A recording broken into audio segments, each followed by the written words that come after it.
programang ito ay rated SPG. Striktong patnubay at gabay ng magulang ang kailangan. Maaaring may masiselang tema, lengguwahe, karahasan, sexual, horror o droga na hindi angkop sa... Giselle, I'm the daughter of Pepe Panyan. Kaibigan mo daw siya? I don't think we've met. What's your name? Narito na nga ang ating mga karagdagan na abangan sa abot kamay na pangarap. Hinabol nga dito ni Giselle itong si Justin at tinanong kung kaibigan ba daw siya dito ng kanyang ama na si Don Pepe. At hindi naman sumasagot itong si Justin nang ito'y tanungin dito nga ni Giselle. At dito na sinabi ni Giselle na hindi naman daw siya ang anak sa labas ng kanyang ama at naghahabol ng mana. At dito na nga na sumagot itong si Justin sa kanya na kung may pagtatangkaan man daw siya ay walang iba kundi itong si Giselle, baka magpa-party pa daw siya at sana siya na lang ang nasa ICU at nag-aagaw buhay. At hindi nga napigilan ni Giselle na kalad ka rin itong si Justin palabas ng kanyang ospital dahil bastos daw ito at walang modo. At sakto naman na yun din ang pagdating dito ni Eric at kitang-kita ni Eric kung paano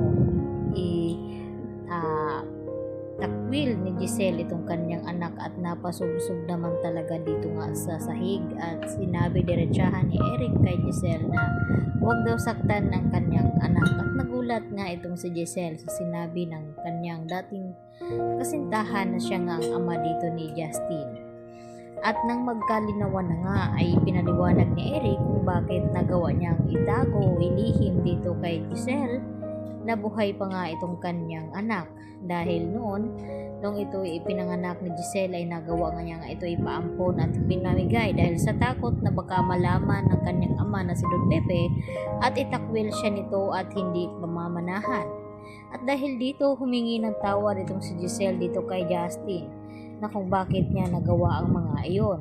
At dito naman din na sinumbatan ni Justin itong si Giselle na kung bakit nagawa daw siyang ipaampon at ipinamigay at hindi na binalikan. At nagpaliwanag itong si Giselle na binalikan niya nga itong kanyang anak at ang sabi sa kumuha sa kanya na wala na nga daw ito. At dito naman na umiyak ng husto itong si Giselle sa harap mismo ni Justin. At sakto na dumating naman itong si RJ at narinig lahat-lahat ang mga sinasabi dito ni Justin tungkol sa kanyang ina na si Giselle. At dito na hindi napigilan ni RJ na sabihin dito kay Justin na sana na mapatawad itong kanyang ina dahil hindi nga kagustuhan ni Giselle noon na ipaampon ito at ipamigay.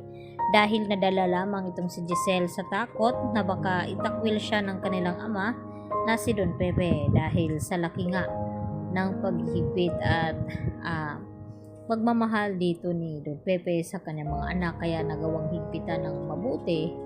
At dito na nga na ito pala si Don Pepe ang nagtago ng sekreto noon at yun na ang ipinaliwanag sa panaginip ni Giselle na malapit na nga daw niyang makakasama ang kanyang anak.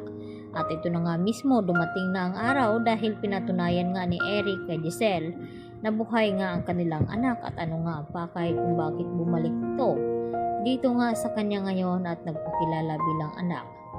At dito rin na gustong magplano dito ni Eric, gusto nilang makakuha ng posisyon dito sa ospital ng kanyang ina ni Justin na si Giselle at makaupo sa trono. At ito naman ang gagawin na tama ni Giselle na ipamana muna dito kay Justin bilang CEO o co-owner ng Apex Hospital pang samantala dahil hindi pa nga nakakabalik itong memorya ni RJ at hindi pa gumaling ang kanilang ama na si Don Pepe. Yan po ang ating aabangan mamaya sa abot kamay na